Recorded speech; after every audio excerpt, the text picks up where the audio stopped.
आप सभी का एमपीपीएससी उत्कर्ष के यूट्यूब चैनल पे बहुत बहुत स्वागत है।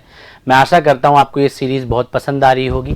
मैंने आप सभी से सुझाव भी मांगा था, तो एक सुझाव मैंने कल पढ़ा जिसमें आप चाहते हैं कि मैं पिछले एपिसोड के भी कुछ रिवीजन कराऊं, तो इस चीज़ को भी मैं इनकलकेट जल्दी ही करूंगा। मैं आपके पिछले वीडियो के भी रिवीजन्स और कुछ और क्वेश्चंस आपके साथ डिस्कस किया करूंगा। तो चलिए आज का करंट अफेयर्स हम आज डिस्कस करते हैं। तो आज की एमपी टॉप 5 की खबरें को लेके चलते हैं, जहां पे हम प्रीलिम्स और मेंस दोनों को कवर करेंगे आपके एमपीपीएससी के एग्जाम के लिए। आज का पहला सवाल, वर्ष 2024 में तानसेन संगीत समारोह का कौन सा संस्करण आयोजित किया जा रहा है?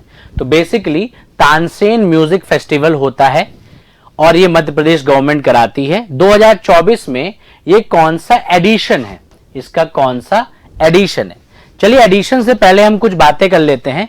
यहां पे एक वर्ड जो आपके लिए सबसे इंपॉर्टेंट हो जाता है वो है तानसेन।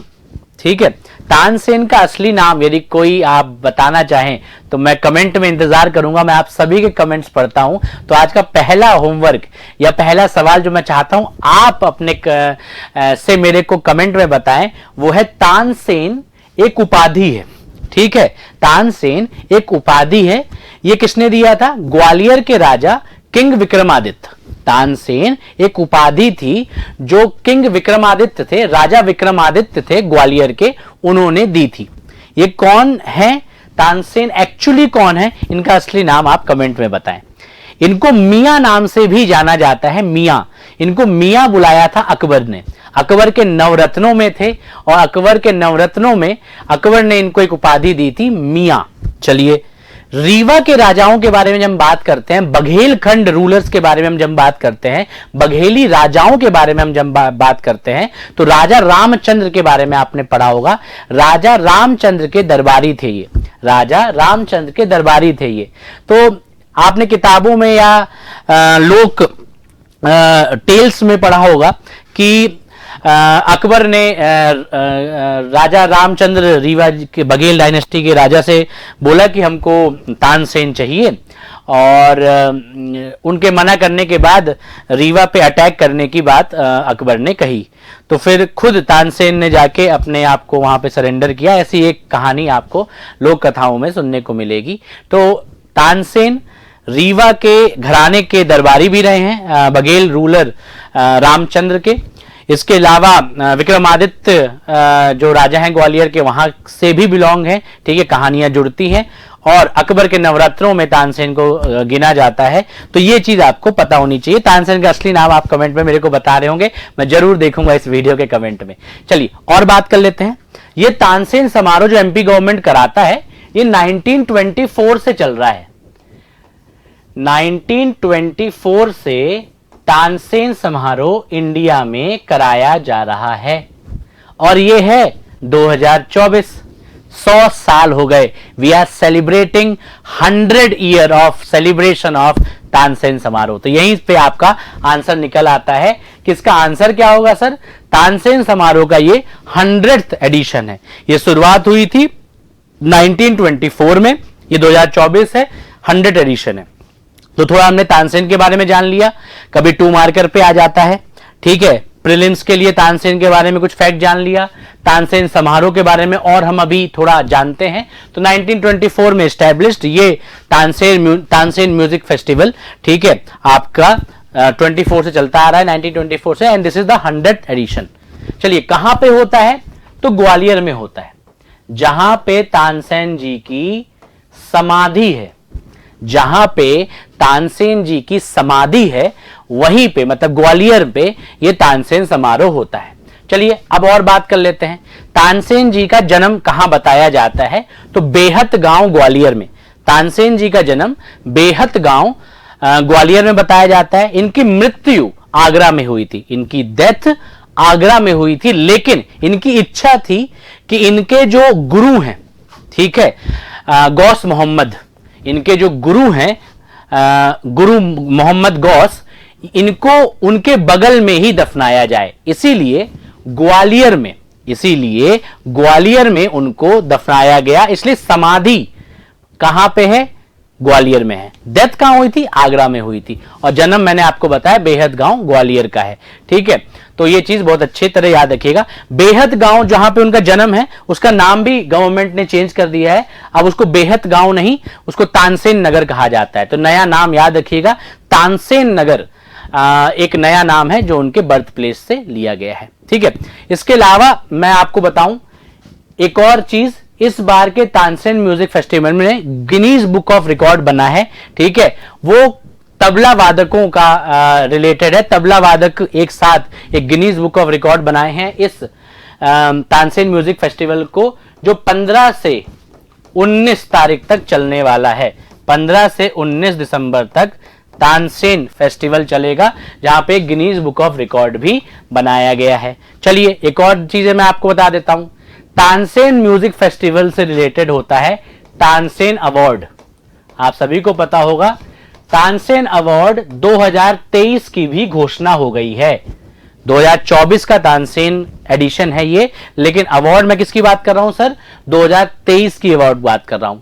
ठीक है, प्लीज याद रखिएगा। तबला वादक कोलकाता के पंडित स्वप्न चौधरी, पंडित स्वप्न चौधरी कोलकाता से बिलोंग करते हैं, इनको मिला है इस बार का तानसेन अवार्ड 2023। अभी हाल में ही एक तबला वादक का निधन हुआ है, तो आप मेरे को कमेंट में जरूर बताइएगा वो कौन हस्ती हैं जो अब हमारे बीच में नहीं रहे। ठीक है, तो ये भी एक अलग चीज, एक अलग कमेंट में आपके वीडियो पे, इस वीडियो पे ढूंढूंगा आपको कि आपने आंसर लिखा कि नहीं। ठीक है, तो प्लीज याद रखिएगा, ये कुछ चीजें आपको याद रखने की जरूरत है कि तानसेन अवार्ड इस बार किसको मिला? पंडित स्वप्न चौधरी को।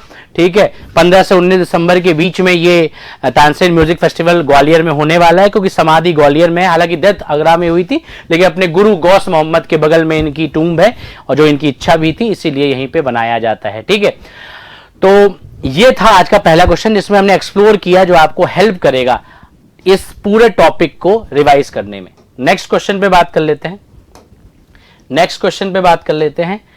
ये तानसेन समारोह है। ठीक है, उत्सव के 100 वर्ष 2024। ठीक है, चलिए नेक्स्ट है। हाल ही में नई दिल्ली में किसे देश का सबसे स्वच्छ औद्योगिक पार्क अवार्ड मिला है? रिसेंटली विच इंडस्ट्रियल पार्क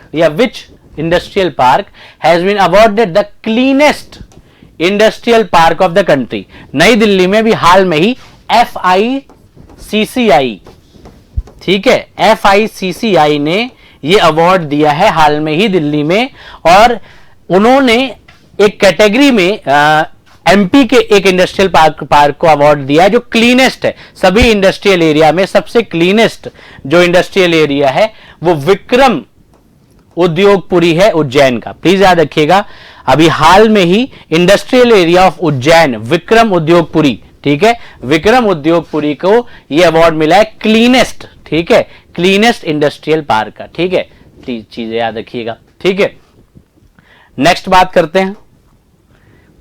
ये आप देख सकते हो लोगो, फिक्की का लोगो है।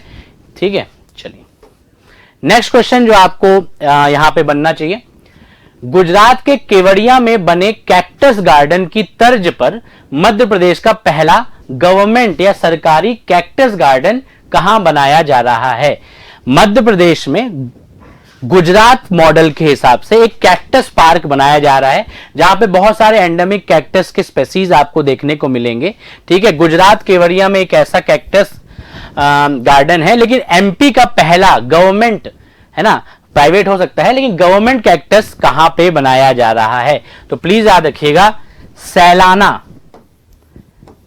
सैलाना वाइल्ड लाइफ सेंचुरी में, जो कहां पे है? रतलाम में है। Sailana wild life sanctuary Ratlam में आपको ये कैक्टस पार्क मिलेगा। प्लीज याद रखिएगा, MP का पहला गवर्नमेंटल कैक्टस गार्डन ये Sailana wild life sanctuary Ratlam में आपको देखने को मिलेगा। तो प्लीज याद रखिएगा, आपका अगला होमवर्क जो मैं आज दूंगा आपको, सैलाना वाइल्ड लाइफ सेंचुरी के बारे में प्लीज थोड़ा पढ़ लीजिएगा।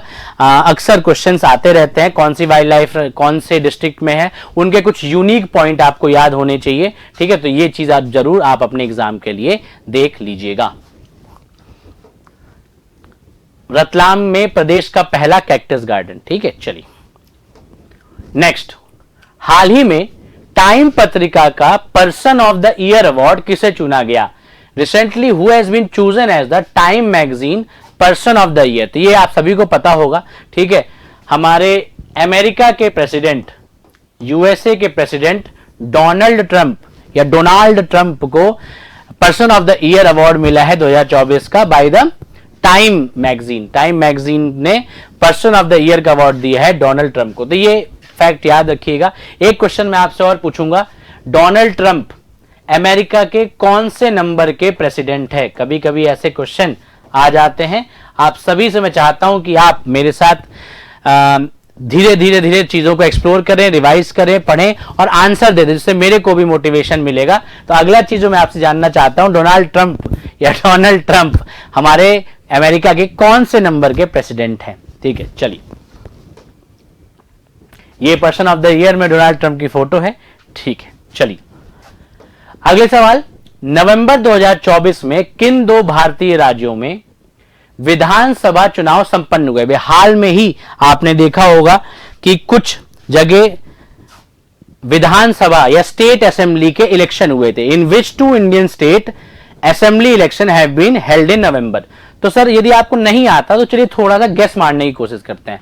अभी हाल में ही आपने न्यूज में देखा होगा, महाराष्ट्र के सीएम के आसपास की बहुत सारे न्यूज देखने को मिल रही थी। तो तेलंगाना, आंध्र प्रदेश, बिहार, झारखंड, आसाम, मणिपुर, महाराष्ट्र, झारखंड, एक ही ऐसा ऑप्शन है जहां पे आपको एक महाराष्ट्र तो मिल रहा है और साथ में झारखंड। जी हां, महाराष्ट्र और झारखंड में अभी स्टेट असेंबली आयोजित हुई थी और अभी ये न्यूज में था, अभी हाल में ही ये स्टेट असेंबलीज हुई है। क्या आप मेरे को बता सकते हो अगले साल कौन से स्टेट की असेंबली इलेक्शन होने वाली है? तो अगला एक क्वेश्चन जो आप सभी के लिए मैं इस वीडियो में छोड़ के जा रहा हूं, अगले साल कौन से असेंबली इलेक्शन, किस स्टेट के असेंबली इलेक्शन होने वाले हैं? ठीक है, चलिए, राजीव कुमार जी की फोटो आप देख सकते हैं। अब कल के प्रश्न की बात कर लेते हैं। कल के प्रश्न पे आप सभी के आंसर एकदम सही आए थे। कल का क्वेश्चन था कि मध्य प्रदेश में कौन से सैन्य अधिकारी, कौन से आर्मी ऑफिसर जो भारतीय थल सेना से बिलोंग करते हैं, उनके नए आयुक्त किए गए। ठीक है, तो नए आयुक्त हैं आपके lieutenant general Upendra Dwivedi. Please याद रखिएगा, ये एक इंपॉर्टेंट क्वेश्चन हो सकता है आज के वीडियो में। एक तो आपको तानसेन से रिलेटेड, तानसेन समारोह, तानसेन अवार्ड से रिलेटेड सभी आइडिया होना चाहिए और लेफ्टिनेंट जनरल उपेंद्र द्विवेदी के बारे में आप सभी को पता होना चाहिए। रीवा जिले के निवासी लेफ्टिनेंट जनरल उपेंद्र द्विवेदी भारतीय थल सेना के प्रमुख नियुक्त हुए हैं। कौन से डिस्ट्रिक्ट से बिलोंग करते हैं lieutenant general Upendra Dwivedi? 4 option. ये अवार्डी या जोधैया बाई, अभी आपने सुना होगा जोधैया बाई अब हमारे बीच में नहीं रही। जोधैया बाई कौन से डिस्ट्रिक्ट से बिलोंग करती थी या कौन से ट्राइब से बिलोंग करती थी, कब उनको अवार्ड मिला? ऐसे 3 क्वेश्चंस को जरूर तैयार कर लीजिएगा, आपके लिए सबसे महत्वपूर्ण न्यूज में से एक है ये। ठीक है, वैसे ही यदि पूछा जाए उपेंद्र द्विवेदी कौन से डिस्ट्रिक्ट ऑफ एमपी से बिलोंग करते हैं, तो प्लीज याद रखिएगा रीवा जिले से। उन्होंने अपना पदभार कब ग्रहण किया, ये डेट उतना इंपॉर्टेंट तो नहीं है, लेकिन आप देख सकते हैं। ठीक है, वर्तमान में भारतीय थल सेना के जनरल अध्यक्ष मनोज पांडे का स्थान लेंगे। ये मनोज पांडे जी रिटायर हो रहे हैं तो ये लेंगे। उपेंद्र द्विवेदी जी रीवा के सैनिक स्कूल में, पीटीएस चौराहा सुना होगा आपने, रीवा में है तो वहां जो सैनिक स्कूल है वहां से वो करते हैं। ये नेशनल डिफेंस एकेडमी के पूर्व छात्र रहे हैं 1984 में। ये जम्मू कश्मीर के राइफल्स में 18th बटालियन के अधिकारी के रूप में शामिल हुए थे। तो आपके लिए सबसे इंपॉर्टेंट है ये डिस्ट्रिक्ट। ठीक है, प्लीज याद रखिएगा। नेक्स्ट आज का प्रश्न जो आप सभी के लिए मैं लेके आया हूं, अदर देन जो मैंने आपको आज का होमवर्क दिया है, वो ये है राष्ट्रीय स्वच्छ वायु सर्वेक्षण 2024। ऐसे बहुत सारे अभी सर्वे आपको देखने को मिलेंगे। प्लीज याद रखिएगा, साल अंत होने वाला है, बहुत सारे सर्वेज, बहुत सारी रिपोर्ट्स आने वाली हैं। फरवरी मार्च में आपका एग्जाम हो सकता है, तो ऐसे चीजों को आपको याद रखना पड़ेगा।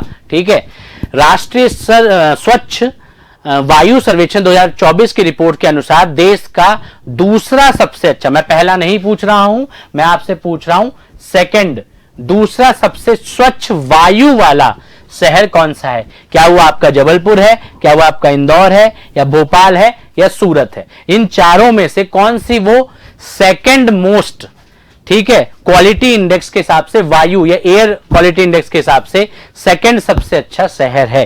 तो इस क्वेश्चन के आंसर का रिसर्च करिए, कमेंट में आंसर दीजिए।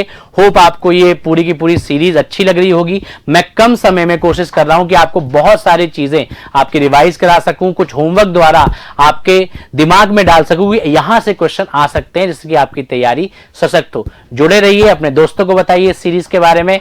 All the very best.